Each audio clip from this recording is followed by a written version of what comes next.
Тирүү адам табылды. Кыргызстандык куткаруучулар издөө-куткаруу иштерин жүргүзүп жаткан Кахраман-Мараш шаарындагы бузулган имараттын урандылары арасынан 6-күнү дегенде тирүү адам табылып чыгарылды. Müsaade et, müsaade. Aç abi, aç. Müsaade, müsaade. Aç abi. Aç abi. Çantayı açalım. Malzemen altına bakın. Her şeyini almış. Ben gittim abi, üstüne bakın.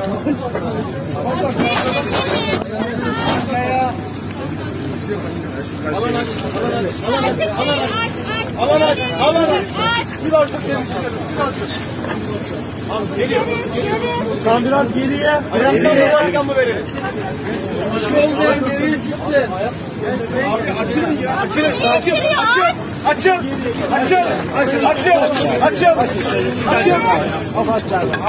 Abi çekme ya.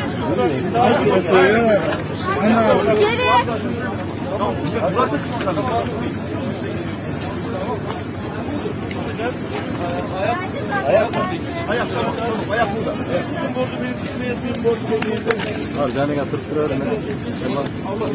Yeter.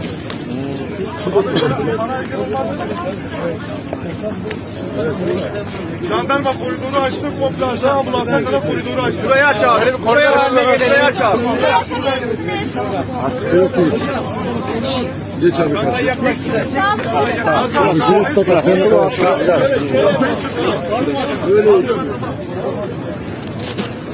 Kanka.